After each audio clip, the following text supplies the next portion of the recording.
Nagsimula ang kwento sa isang lalaking nakatayo sa ibabaw ng bundok ng mga bangkay.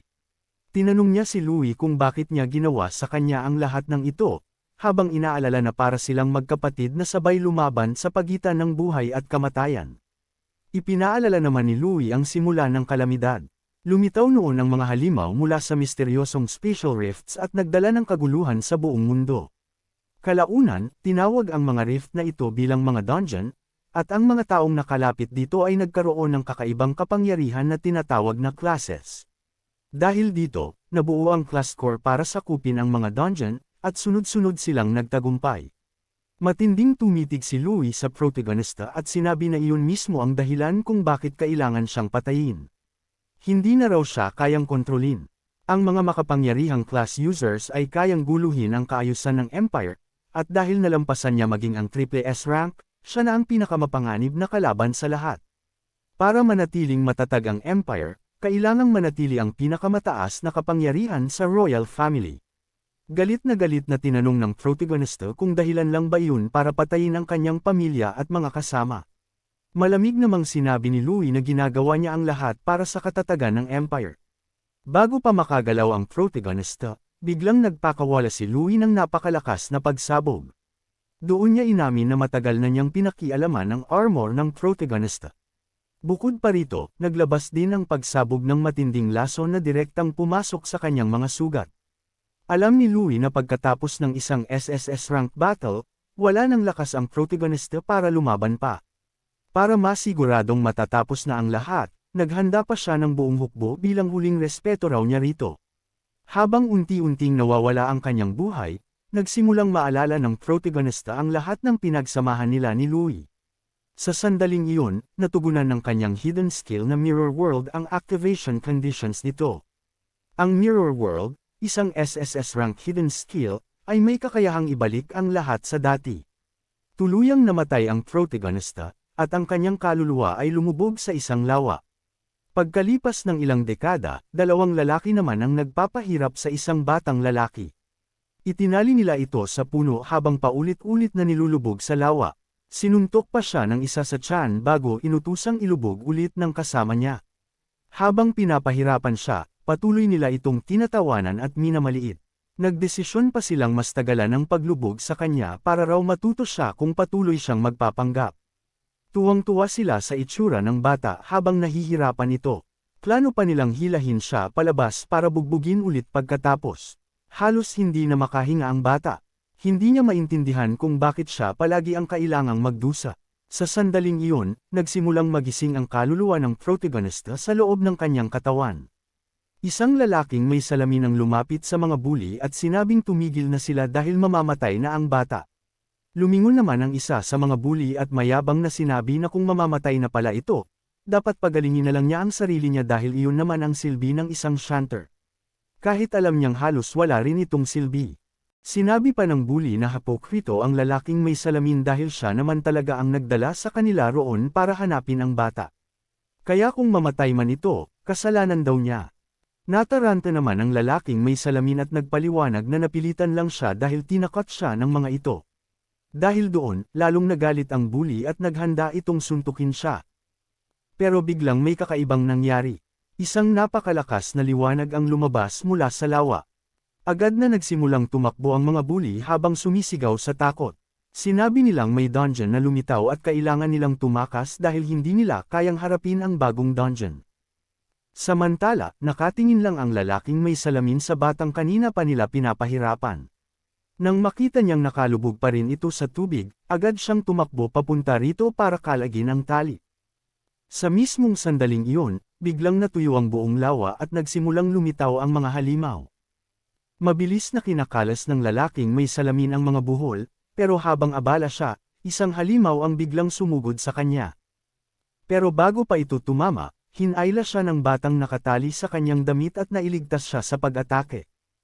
Pagkatapos noon, iniunat ng bata ang kanyang kamay at gumamit ng skill na Glacial Impact. Biglang nagpakita ang system message na nagsasabing gumamit siya ng basic heal sa isang minor demon A, pero nabigo ang skill dahil puno pa ang HP ng target. Nataranta ang lalaking may salamin dahil hindi niya maintindihan kung bakit niya hinihil ang halimaw. Nang muling umatake ang halimaw, mabilis siyang gumawa ng shield at nasalo ang atake sa huling sandali. Pagbukas ng bida sa information window, nakita niyang yun pala ang pangalan ng batang ito at ang class nito ay Chanter. Doon niya na-realize na healing spell pala ang nagamit niya at hindi ito ang kanyang totoong katawan. Karaniwan, kapag may taong nakahawak sa dungeon, nagkakaroon sila ng koneksyon sa system at nakakakuha ng random starting class na hindi na mababago. Habang lumalakas sila sa mga dungeon, nakakakuha rin sila ng skills na nakabase sa kanilang class. Pero dati siyang isang warrior na umabot sa pinakamataas na antas. Bago siya mamatay noon, ginamit niya ang skill na Mirror World. Pagkatapos noon, natrap ang kanyang kaluluwa sa Mirror World hanggang sa marinig niya ang huling sigaw ng batang ito bago mamatay. Doon niya tuluyang na-realize na nabuhay siyang muli sa katawan ng batang siyon. Hindi man iyon magandang sitwasyon, nagpasalamat pa rin siya rito dahil nabigyan siya ng pagkakataong makapaghiganti. Biglang sinabi ng lalaking may salamin na napapalibutan na sila ng mga halimaw at kailangan na nilang tumakas agad dahil 3 lang ang kaya niyang labanan. Alam ng bida na sobrang hina pa ng katawan niya ngayon. Kahit ang maliliit na halimaw na ito ay hindi niya kayang talunin. Sa bilis ng mga ito, hindi man lang siya makakatakbo. Pagbukas niya ng skill window, nakita niyang halos walang silbi ang lahat ng skills niya.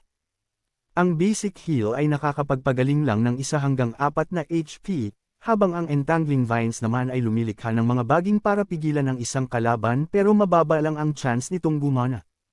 Sobrang specialized ng Chanter class. Magaling ito sa support pero kulelat naman sa ibang role, kaya hindi nakakapagtakang minamaliit lagi ang class na ito. Sa ngayon, ang tanging maaasahan niya ay ang dati niyang combat instincts para makaligtas kahit sandali lang. Iniwasan niyon ang pag-atake ng halimaw habang iniisip kung paano sila makakatakas bago pa maubos ang kanyang stamina. Kapag nangyari iyon, siguradong mamamatay sila. Sa puntong iyon, ang tanging pag-asa niya ay ang hidden skill na Mirror World. Sinubukan ng bida na gamitin ang skill sa halimaw, pero nabigo ito dahil hindi pa naaabot ang activation conditions. Hindi niya alam kung kulang lang ba ang level niya o kailangan talaga ng totoong salamin. Muli niyang ginamit ang skill sa halimaw pero nabigo na naman dahil kulang ang kanyang level. Dahil doon, na-realize niyang kailangan ng reflective surface para ma-activate ang Mirror World. Hindi pa niya maaayos ang level problem kaya naghanap siya ng ibang target. Sinubukan niyang gamitin ang skill sa sandata ng halimaw pero nabigo ulit dahil mababa pa rin ang kanyang level. Kahit sa punit na tela ng halimaw ay hindi rin ito gumana. Nataranta na ang lalaking may salamin at sinabihan siyang tumigil na sa paggamit ng walang kwentang skills dahil hindi na siya magtatagal. Biglang may malakas na enerhiya ang bumagsak mula sa langit at lumitaw ang isang halimaw na tinatawag na Malformed Overlord, level 10. Namutla ang lalaking may salamin dahil alam niyang katapusan na nila. Ang elite monster na tulad nito ay nangangailangan ng hindi bababa sa level 10 para mapatay. Maya-maya pa, mas marami pang enerhiya ang bumagsak mula sa langit. Lumawak sa takot ang kanyang mga mata bago siya mapaupo sa lupa. Daan-daang mababanggas na halimaw ang lumitaw sa harap nila. Habang abala ang bida sa kakagamit ng skill, nagsimula ng sumugod ang mga halimaw papunta sa kanila. Hindi man lang magamit niyon ang skill niya kahit sa mga bato at napaisip siya kung sobrang laki ba ng level gap. Pagkatapos noon, sinubukan ng bida na gamitin ang skill sa barrier ng lalaking may salamin, pero sinabi ng system na nabigo ito dahil hindi kayang i-reverse ng Mirror World ang skills ng ibang tao. Nang marealize niyang hindi niya kayang i-reverse ang skills ng iba, biglang napangiti ang bida dahil ibig sabihin nito ay kaya niyang i-reverse ang sarili niyang skills. Agad niyang ginamit ang Mirror World sa sarili niyang ability at matagumpay nitong ni-reverse ang skill na Entangling Vines. Ginamit niyon ang bagong skill na Chaotic Thorns at biglang sumabog mula sa lupa ang libo-libong matutulis na tinik. Nang sumugod ang isang halimaw, bigla naman itong inatake ng isa pang halimaw na nababalutan ng pulang aura, dahilan para mailigtas si Xiaoji. Litong-lito ang lalaking may salamin dahil hindi niya maintindihan ang nangyayari. Pero agad na-realize ng bida na baliktad na ang epekto ng skill. Imbes na immobilize, confusion status effect na ngayon ang ibinibigay nito. Dati, ang entangling vines ay bumabagay lang sa isang target at may mababang chance na hindi ito makagalaw. Pero matapos ma-reverse, naging chaotic thorns ito na nagpapalabas ng mga tinak na may chance na magdulot ng confusion. Dahil doon, nagsimulang magpatayan ang mga halimaw sa isa't isa. Kapag kasi may confusion effect, random na target ang inaatake ng mga apektadong halimaw. Napangiti ang bida nang makita niyang naging napakalakas ng dating walang kwentang skill matapos ma-reverse. Dahil dito, napaisip siya kung gaano pa kalakas ang magiging ibang skills niya kapag ni-reverse rin niya ang mga iyon. Talagang karapat-dapat sa reputasyon nito ang Mirror World bilang isang SSS rank hidden skill. Hindi lang nito binabaliktad ang epekto ng skills, pinapalakas pa nito ang mga iyon. Kung ginamit niya ang original na version ng skill na ito, mababa lang sana ang success rate nito. Saglit lang din tatagal ang epekto ng pagpigil nito at hindi aabot sa lakas na meron ito ngayon. Hinugot ng bida ang isang espada na nakatusok sa lupa habang iniisip kung ano kaya ang mangyayari kapag ni-reverse niya rin ang iba pa niyang skills. Napunta ang atensyon niya sa skill na Empowered Strike. Gumagamit ito ng 20 mana points, tumatagal ng 30 segundo, at nagbibigay ng 5%.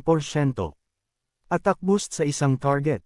Nawawala naman ang effect kapag gumamit ng mana ang target. Pero nang i-reverse niyon ang skill na ito, naging Trick Blade ito. Gumagamit ito ng 40 mana points, tumatagal ng 60 segundo, at bawat paggamit ng mana ay nagbibigay ng dagdag na 10% attack boost. Agad niyang inactivate ang Trick Blade at nagsimulang maglabas ng malakas na aura ang kanyang espada. Doon niya na-realize na bawat paggamit ng skill ay nagpapataas ng kanyang attack power ng 10%. Aktibo ang Trick Blade at may natitira pa itong 60 segundo. Sa simpleng paggamit lang ng skills, tuloy-tuloy nang tataas ang kanyang attack power. Sobrang halimaw ng potensyal nito. Biglang nag-level up si Yun at umabot sa level 6. Napansin niyang maraming halimaw ang namatay dahil sa sarili nilang paglalaban at na-realize niyang malaki rin pala ang X na nakukuha mula rito. Maya-maya, may isang halimaw na sumubok umatake ng palihim pero agad niya itong na-block. Napatingin si Yun sa kanyang HP bar. Mayroon siyang 480 happy at 120 mana points. Doon niya na-realize na kapag nagal level up siya, automatic na na-restore ang kanyang mana. Habang magulo pa ang mga halimaw, nagdesisyon siyang subukan ang Trick Blade. Ginamit ni Yun ang Chaotic Thorns at kumonsumo ito ng mana points. Dahil doon, nag-activate ang epekto ng Trick Blade. Habang mabilis na nababawasan ang kanyang mana, paulit-ulit namang tumataas ng 10% ang kanyang attack power sa bawat paggamit ng mana. Nang natira na lang ang 12 mana points niya, umabot na sa 120% ang dagdag sa kanyang attack power habang may 44 na segundo pa ang natitirang duration ng Trick Blade. Kumikinang ang kanyang mga mata habang nakatingin sa halimaw na mabilis na sumusugod sa kanya. Doon niya na-realize na sinisira ng skill na ito ang lahat ng common sense dahil kaya nitong pataasin ng sobra ang attack power niya. Nang umatake ang halimaw, mabilis niyang sinalag ang atake nito bago pumunta sa likuran nito at nagbigay ng malalim na hiwa sa likod at tiyan ng halimaw. Gulat na gulat si Xiaohui habang pinapanood ang galaw ni Yun. Hindi siya makapaniwalang isang level 5 chanter ang may ganitong kakayahan. At hindi rin niya maintindihan kung kailan nagkaroon ng ganitong skills ang mga chanter. Samantala, tuloy-tuloy lang na pinapatay ng bida ang mga halimaw isa-isa. Dahil sa kanyang level 6 stats, 120 mana points, at 1 mana regeneration bawat segundo, na-realize niyang kaya niyang umabot sa higit doble ng kanyang attack power. Sa isang iglap, napatay niya ang isang level 11 elite monster at hindi niya maiwasang mapangiti. Na-realize niyang sapat lang ang kasalukuyan niyang lakas para makalaban sa mga level 11 elites. Biglang may kamay na lumabas mula sa lupa. Napatingin si Yun dito habang unti-unting umaahon ng isang level 21 monster na tinatawag na Battlefiend Chimera. Paglabas nito, agad itong umungal ng malakas. Sa isang galaw lang, pinatay nito ang maliliit na halimaw sa paligid. Napuno ng takot si Xiaoji, pero ang bida naman ay tila nagulat lang ng bahagya dahil hindi niya inaasahang may nakatagong level 21 boss sa dungeon na ito. Agad na sumugod ang boss papunta sa bida kaya ginamit niya ang Chaotic Thorns. Pero biglang nabigo ang skill dahil immune pala sa chaos ang boss. Bago pa umatake ang halimaw, mabilis na hamarang si Xiao Oji at tinawag ang kanyang shield. Bahagyang nagulat si Yun rito at maya-maya pa ay may nakita siyang pamilyar na tao. Isang blonde-haired na lalaki ang sumigaw at tinawag siyang tanga dahil sinabi na raw nitong huwag siyang basta sumugod. Biglang lumawak ang mga mata ng bida. Kasunod noon, malakas na umatake ang boss at agad nitong winasak ang shield ni Xiaohui bago ihagis ng malakas ang katawan nito sa lupa. Agad namang tumakbo si Yun papunta sa kanya at iniunat ang kanyang kamay para gamitin ang kanyang skills. Ginamit niya ang basic heal kay Xiao at nakapagpagaling ito ng isang HP. Dahil doon, nabawasan ang kanyang mana hanggang 54 points at agad ding nag-activate ang Trick Blade, na nagbigay ng dagdag na 10% damage boost. Muling nag-activate ang basic heal kay Xiaoji at nagkaroon pa ito ng critical heal na nagpagaling ng 5 happy. Pagkatapos noon, isang mana point na lang ang natira kay Yun. Hindi niya maiwasang isipin kung gaano kaina ang healing skills ng isang chanter kaya agad niyang tinanong si Xiaohui kung may dala itong health potion. Sinabi nitong may emergency potion siya kaya agad niya itong pinainom. Samantala, may 85 segundo pa ang natitirang duration ng kanyang Trick Blade. Habang pinapatay ng boss ang ibang halimaw, alam ni Yun na hindi pa niya kayang talunin ang boss sa ngayon. Pero halos ubos na rin naman ang mga mobs kaya may plano na siya. Habang hawak ang kanyang espada, sinabi niya kay Xiaoju na magtiis lang muna ng 1 minuto dahil tatapusin niya muna ang natitirang mga halimaw. Nagulat si Xiaoju sa narinig niya. Biglang kumilos ang bida na parang kidlat habang mabilis niyang hinihiwa ang mga halimaw. Nang mawala ang duration ng Trick Blade, muli siyang nag-level up at tuluyang na-restore ang kanyang HP at mana points. Agad niyang inactivate ulit ang Trick Blade gamit ang paulit-ulit na paggamit ng Chaotic Thorns. Sa bawat paggamit ng mana, tumataas ng 10% ang kanyang attack power dahil sa epekto ng Trick Blade. Alam niyang kailangan niya ng hindi bababa sa 400% attack boost para mapatay ang boss. Dahil doon, lalo pa niyang pinatay ang mga halimaw sa paligid. Muli siyang nag-level up at naibalik ang kanyang mana sa 110. Ginamit niya ulit ang Chaotic Thorns kaya nadagdagan na naman ng 10% ang kanyang attack damage habang bumaba ang mana niya sa 101. Paulit-ulit niyang ginamit ang Chaotic Thorns at patuloy na tumataas ang kanyang attack boost habang pababa naman ng pababa ang mana niya. Doon niya na-realize na kailangan niyang gamitin ang Chaotic Thorns ng 40 beses sa loob ng 50 segundo. Ibig sabihin, kailangan niyang umabot sa level 10. Gulat na gulat si Xiaoji at hindi makapaniwala sa nakikita niya. Sunod-sunod na nag-level up si Yun habang naghahanda namang umatake ang boss. Pero biglang nagsimulang magliwanag ang katawan ng bida. Level 12 na siya ngayon. Ang Trick Blade niya ay mayroon ng 510% boost at 75 segundong duration. Sobra pa yun para labanan ng boss. Biglang kumilos si Yun na parang kidlat at agad nitong pinutol ang isang braso ng boss. Pagkatapos noon, lumitaw siya sa likuran nito at sunod-sunod na nagpakawala ng malalakas na slash na nagdulot ng matinding sakit sa halimaw. Bago pa makabawi ang boss, mabilis na hiniwa ng bida ang katawan nito ng paulit-ulit hanggang sa tuluyan itong map-ire piraso. Sa isang iglap, napatay niya ang isang level 21 boss na may mahigit 10,000 happy. Pagkatapos mapatay ang boss, 3 level agad ang nadagdag sa kanya at umabot siya sa level 15. Samantala, tuluyang natulala si Xiaoji at hindi malaman kung nananaginip lang ba siya matapos makitang isang level 5 chanter ang mag-solo clear ng isang bagong dungeon. Dahil napatay na ang Dungeon Lord, tuluyan nang nalinis ang dungeon. Lumapit si Xiaoji kay Yun at tinanong kung siya nga ba talaga iyon. Kasabay noon, nagsimulang mag-drop ng items ang mga halimaw at agad pinapulot ng system ang mga ito sa bida. Gusto ring malaman ni Xiaoji kung paano biglang lumakas si Yun ng ganito. Habang iniisip ng bida ang kanyang nakaraan, napatingin siya sa mukha ni Xiaoji at tinanong kung ano ang relasyon nito kay Xiao Benben. Biglang nagulat si Xiaoji dahil hindi niya maintindihan kung paano alam ni Yun ang palayaw ng kanyang great-grandfather.